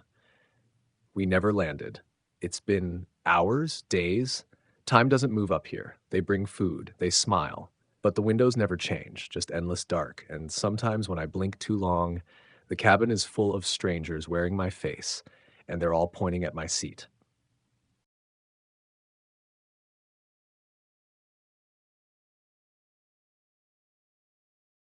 The trail that loops. It was supposed to be a simple weekend hike. Just me, my brother Nolan, and his friend Mia. We picked a lesser known trail up in the northern ridge, a quiet loop through dense pine forest, great views, and barely any foot traffic. Nolan had done it once before, 2 years ago, and said it was peaceful, eerie even. We thought that sounded perfect. We packed light, food for 2 days, a tent, maps, compass, phones fully charged. We started early Saturday morning under a slate gray sky. The forest swallowed us up within minutes. The trees here grew close together, tall and dark, and the wind barely moved between them. It didn't feel like any forest I'd ever walked through. It was too quiet. Even the birds seemed hesitant. After about 3 hours of hiking, we reached a crooked wooden sign nailed to a bent tree. "Loop trail, 5 miles ahead." Nolan looked confused. "I don't remember that sign." "You probably just forgot," Mia said. We kept going, but something shifted. The air grew heavier, the trees leaned closer, and though we followed the same direction, the trail beneath our boots began to look less worn, as if no one had walked it in years. At one point, we passed an old leather boot lying in the mud, the sole split open and filled with black moss. No one said anything. Then, after another hour, we reached the same crooked wooden sign. "Loop trail, 5 miles ahead." Mia frowned. "Is this a joke?" Nolan checked the map, checked the compass, shook both. "This isn't right. We didn't turn around. We've been walking in a straight line," I added. We stood in silence. Then Mia pointed at the sign. Her hand was trembling. "There's blood on it." We looked. A dark smear ran along the bottom edge, fresh, sticky, and unmistakably red. No one spoke. We just turned around and started walking back the way we came. The trail was different now. The trees were too tall, the undergrowth had vanished, and there were no animal sounds, no rustling, no birds, not even the hum of insects. The only sound was our breathing and the crunch of boots on the dry path. Then we came across a second sign. Crooked, faded, rotten. "Loop trail, 5 miles ahead." Mia started crying. "We didn't turn. We didn't loop. We're lost," Nolan muttered. I shook my head. "We're not lost. The trail's looping us." "Don't," he said sharply. "Don't say that." But we all knew it. We decided to set up camp just before dark. A clearing opened up unexpectedly. Perfect circle, no rocks, no branches. Too perfect. We lit a fire, ate granola bars in silence. Around midnight, Nolan shook me awake.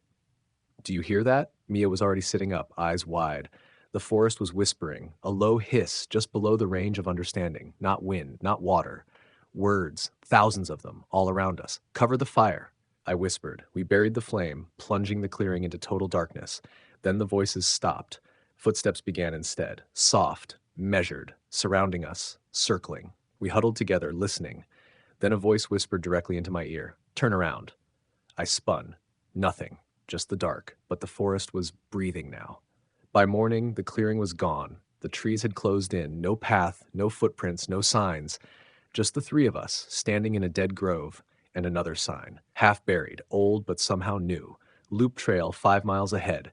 We lost it, screaming, crying, throwing things. Mia ran into the trees. Nolan and I chased after her, yelling her name. Branches whipped my face. The ground sloped, then dropped, then rose again. Time blurred. We found her an hour later, kneeling in a dry stream bed, staring at something. A pile of backpacks, dozens of them, all torn, moldy, ancient, each with a name stitched into the fabric, and on the very top, mine. The same color, same style, same initials burned into the strap. "I've never been here," I whispered, but my bag was there, filled with things I didn't recognize. A torn photo of me and Nolan as kids, a blood-stained map, and a note in my handwriting. "Don't trust the signs, don't follow your voice, don't loop again." We didn't make camp that night. We walked until we couldn't, fell asleep on the trail. I woke up to screaming. Mia was gone. Nolan was standing over me, pale as death. She walked off, said she saw a house. We followed her footprints for a while until they stopped mid-step, like she vanished, like she was lifted. We searched all day. No sign of her, no sign of anything, just trees and a sign. Loop trail 5 miles ahead. Nolan stopped speaking after that, wouldn't eat, just stared at the trees. Sometimes I caught him whispering, sometimes he wasn't alone. He said he could hear Mia laughing, said she told him the way out. Said I needed to go back the way we came. I told him that's what it wants. That night, I pretended to sleep. I saw him get up, saw him walk into the trees barefoot, following her voice. I didn't go after him. I knew I wouldn't come back if I did. I've been alone 3 days now, or maybe longer. The sun doesn't move. The birds don't sing. I eat what's left of the food. I don't sleep anymore, because the signs are everywhere now, growing out of trees, painted in blood on the bark. Loop trail 5 miles ahead. Keep walking. It's behind you. I don't look behind me anymore. The trees shift when I do. I hear breathing over my shoulder. I hear my voice calling for help. I just keep walking. I know I won't leave. I just want to stop before I loop again.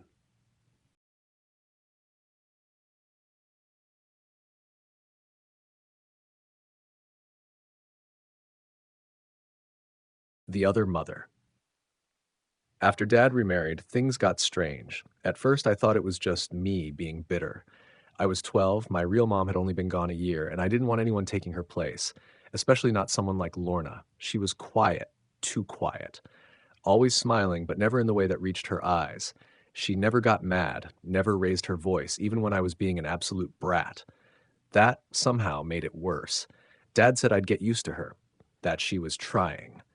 But I noticed things, like how she always locked the basement door at night, or how the cat, Pudding, wouldn't go near her, or how she'd stand outside my bedroom door in the middle of the night, just standing. I'd hear the floor creak and peek through the keyhole, and there she'd be, motionless in the dark, facing the door, always gone by morning. One night I asked her why she did that. She didn't even blink. "I worry about you, sweetie. I just want to make sure you're safe." She touched my cheek. Her skin was ice cold. Her fingers were too long. I told Dad. He laughed, said I had an overactive imagination. "She's trying to bond with you," he said.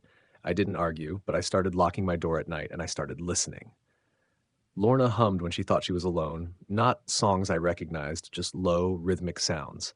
Repetitive, ancient sounding, almost like chanting. I once caught her humming in the kitchen while slicing carrots, except the carrots weren't there, just the knife, and a cutting board soaked in something dark. When she saw me, she dropped the knife, smiled. "Dinner soon, sweetheart." She served takeout that night. Dad didn't notice anything. The basement was always locked. Padlock, deadbolt, steel latch. Once when Lorna went to the store, I found the keys. I told myself I was being stupid, paranoid, even cruel.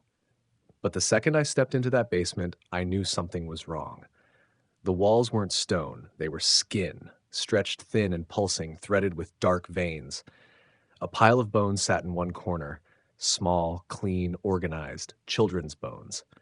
And at the center of the room stood a tall oval mirror, framed in something that looked like twisted teeth. And in the reflection, I wasn't there. But Lorna was, smiling, standing behind me, even though she wasn't in the room. I slammed the door and locked it again, burned the keys in the fireplace. That night, Lorna made my favorite meal. She said she could tell I was feeling better, that she was so proud of me. I didn't eat. Neither did Dad, because he wasn't at dinner. I asked where he was. She said, "He's resting." But his car was still in the driveway. His shoes were by the door. His phone was buzzing on the counter. I went to his room. The bed was empty, but the sheets were wet, and something was wriggling under the pillow. I didn't look. I ran to my room, locked the door, stayed awake all night listening to Lorna's soft humming and the dragging sound outside my door. At sunrise, I crept out. The house was silent, no sign of Lorna. I grabbed my backpack and went for the front door. It was sealed shut. No knob, no hinges, just wall. All the windows were bricked over from the outside. The phone was dead. My cell had no service. The walls began to breathe, slow and steady like a sleeping lung. Then I heard her voice behind me. "You're not ready to leave yet." I turned. She wasn't Lorna anymore. Her skin was too loose. Her smile was too wide. Her eyes were all pupil, black and bottomless. "You're almost perfect," she whispered, "almost ready." Then she opened her mouth, wider and wider, until her jaw unhinged, until the scream inside came pouring out, not from her throat, but from everywhere. The walls, the floor, the air, all screaming in 1,000 tiny voices. Children's voices, begging, crying, laughing, and underneath it all, my father's voice, calling my name. I ran, down the hall, through the bathroom, up into the attic. But it wasn't the attic anymore. It was the basement. The mirror waited for me. I saw myself in it, not as I was, but pale, empty-eyed, smiling, like her, like the others, and I realized what she was. Not a woman, not a stepmom, not anything with a name. She was something ancient, something that mimics mothers, that steps into their skin and waits until we're weakest, until we're sad, alone, vulnerable.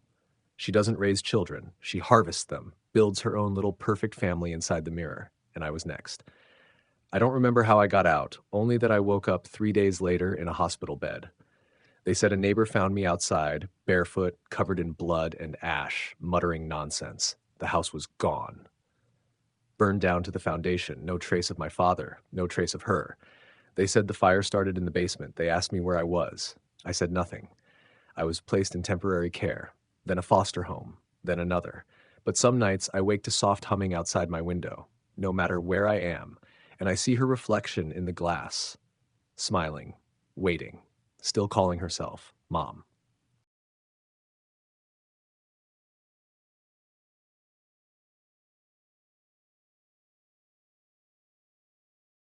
The exhibit room.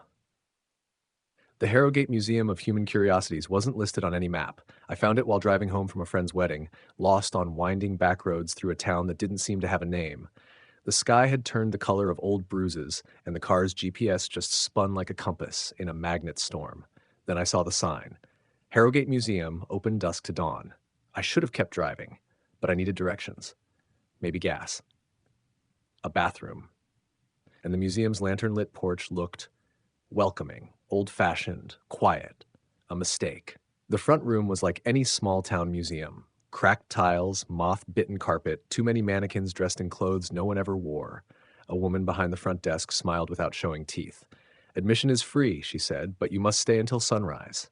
I laughed, thinking it was a joke. She didn't blink.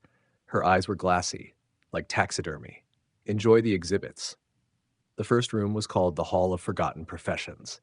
Glass cases lined the walls, tools, outfits, letters from people long dead, a blacksmith's scorched apron, a match girl's wooden shoes, a chimney sweep's soot-covered cap. In the center of the room stood a mannequin dressed in a plague doctor's robes, beaked mask and all. As I passed, it turned to face me. Just slightly. I spun around, but it hadn't moved, except now it was pointing toward the next room, the children's gallery. Toys sat behind glass, spinning tops, cracked dolls, wooden teethers with bite marks. The lights buzzed overhead. I felt a headache blooming behind my eyes. Then I noticed the girl. She stood at the far end of the room in a white lace dress, staring at an empty cradle. Her hair was dark. Her hands trembled. I called out. She didn't move, but when I blinked, she was gone. The cradle was filled. Something inside it writhed beneath a sheet. I didn't look. I left the room, and the lights behind me went out. The hallway stretched too far, longer than the building could be. The carpet grew damp, the lights dimmed. Ahead, I saw the next exhibit, artifacts from the lost. A narrow room of glass pedestals, each holding a personal item. A single glove, a cracked mirror, a hairbrush filled with long black strands. One pedestal held a Polaroid of me, standing in the hallway. I hadn't taken it, and yet the background in the photo showed a room I hadn't entered yet. But the woman in the photo, standing behind me, I felt her breath on my neck. I ran. The doors wouldn't open. I screamed for help. No one came. Back at the front desk, the woman was gone. Her chair was empty, but in her place sat a new exhibit sign: Live Display Visitor to 467. A glass case behind the counter was fogged with breath. From the inside, something moved behind the glass. I turned and bolted into the only room left unvisited. The exhibit room, and the door shut behind me. It was circular, mirrored walls, flickering candles, and in the center, a chair, old, strapped, waiting.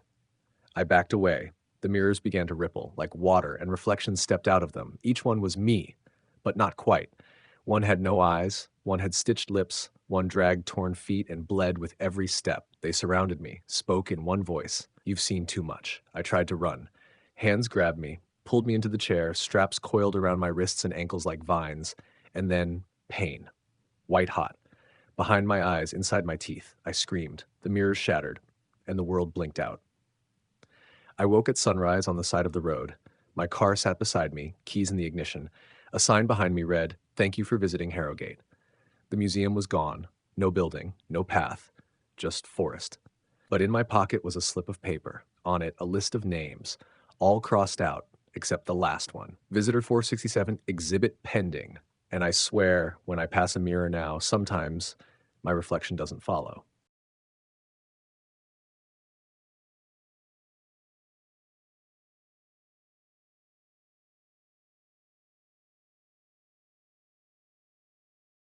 Open all night. I was 3 hours into a long night drive when I saw the gas station. It blinked into view like it had always been there. Fluorescent lights humming above rusting pumps, a flickering sign that read, "Open all night," and a single car parked beside the building, covered in dust like it hadn't moved in years. There hadn't been anything for miles. No towns, no other cars, no cell service. Just this gas station, sitting alone under a sky that looked too heavy to fall. I pulled in. My tank was near empty, and I figured I could at least get directions or maybe a coffee. The air was dead quiet. No wind, no insects, just the faint buzz of the sign and the low hum of the lights above.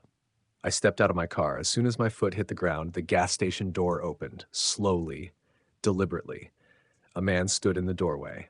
Tall, pale, thin as fence wire. His eyes were gray, almost silver, and they didn't blink when he spoke. "Pump's broken, but we've got coffee." I tried to smile, tried to ask for directions. He didn't answer. He just turned and walked back inside. I followed. The inside was worse than the outside. The overhead lights buzzed like angry flies. The floor tiles were cracked and sticky. The fridges held rows of drinks that hadn't existed in decades, glass bottles with names I didn't recognize, some written in languages I couldn't place. A rack of beef jerky looked mummified. The coffee machine steamed behind the counter, but the glass pot was full of something too thick to be coffee. The man gestured to it without turning around. "Fresh pot." I shook my head. "I'm just looking for directions. Or maybe a phone. My signal dropped a while back." He nodded slowly. Then he pointed. Behind me. To a payphone, in the far corner. I hadn't seen it when I walked in. It looked too clean, too new, like it had been installed 5 minutes ago. I picked up the receiver. No dial tone. Just static. Then a voice, a whisper. Low, distant, and familiar. My voice. "You shouldn't be here." I dropped the phone, turned to leave. The door was gone. Just a wall. Shelves where the entrance had been. The man behind the counter hadn't moved. "You're inside now," he said. I walked the aisles, looking for another exit, another window, anything. The rows went on too far. Aisles stretched into shadows that didn't end.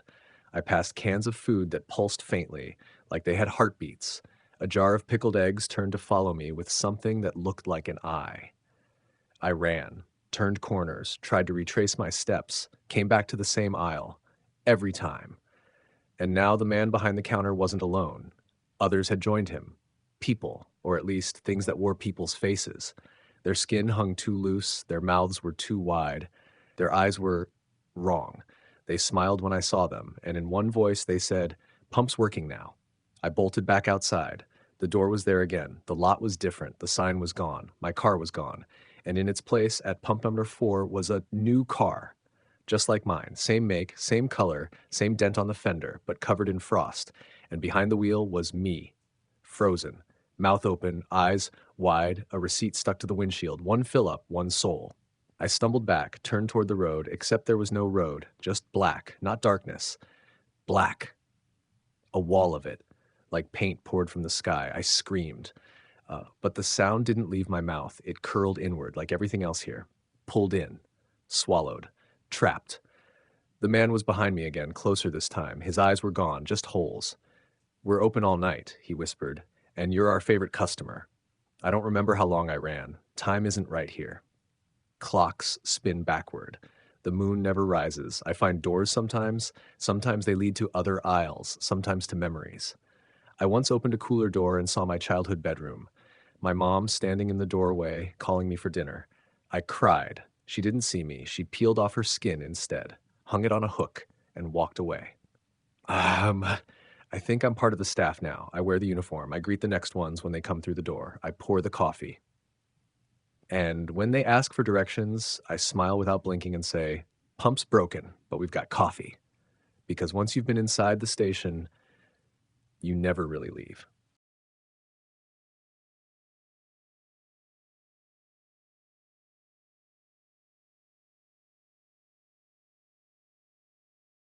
The carnival that comes at night.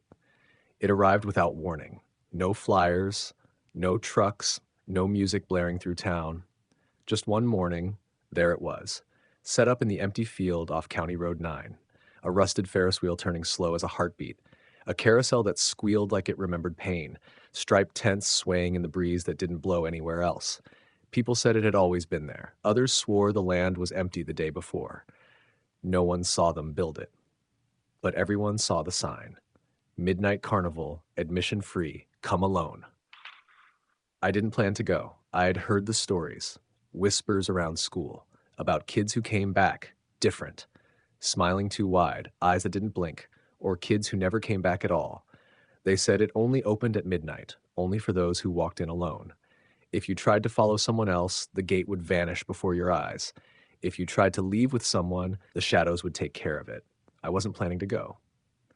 But that night, I heard the music. A thin, reedy tune, carried on no wind. A Calliope's dying gasp. It came from nowhere. It came from inside me.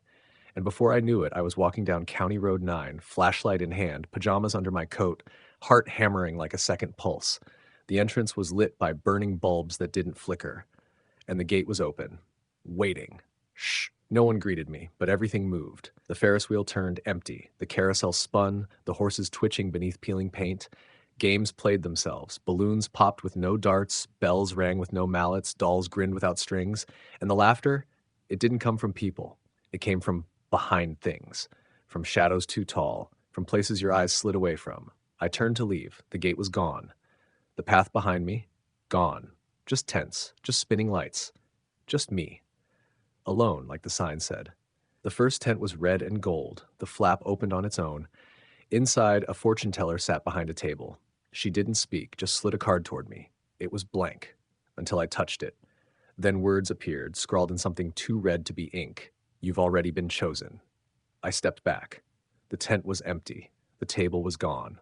Just mirrors now.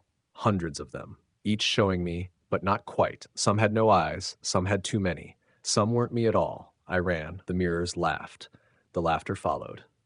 The next tent was silent. Inside, a stage, empty. Then the lights came on, a spotlight, and I was in it, alone. Chairs filled themselves. Silhouettes clapped with hands that bent the wrong way. A voice boomed. "Tonight's act, The Boy Who Trembled." And I did, because I couldn't move, couldn't run, and the curtains on either side pulled back, revealing me, hanging from strings, puppet versions, dozens of them. Each one acting out moments from my life, crying alone, screaming in the dark, wishing someone would love me. The crowd laughed, the strings snapped, and the puppets fell, still smiling. One turned its head toward me. "We'll take your place when you leave," it whispered. I fled again, and the tent collapsed behind me. Every path curved back into the carnival. No exits, only new horrors. A maze of hallways filled with whispers of people I knew, begging for help or accusing me of things I hadn't done. A ride called the Spinner, which showed you how you die, but only if you didn't get off. I passed a boy holding a cotton candy stick. His face had no mouth, but his eyes pleaded with me as he dissolved into pink sugar. And above it all, the sound of a Calliope winding tighter and tighter, building toward something. A finale.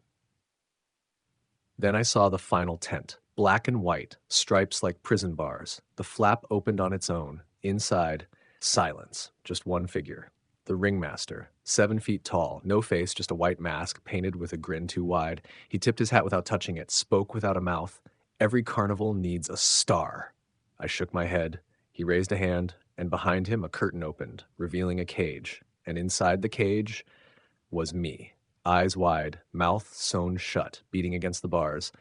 The ringmaster smiled wider. "You've been such a good audience," he said, and clapped. Once. The ground opened beneath me. I fell through blackness, spinning, screaming, choking on cotton candy and smoke and laughter. Then I woke up, in my bed, morning light, safe. For a moment, I thought it had been a dream, until I saw the ticket, pinned to my pillow, old, yellowed, stamped with wax. Admit 1, Midnight Carnival, next performance tonight. And in the distance, faint but rising, the sound of music.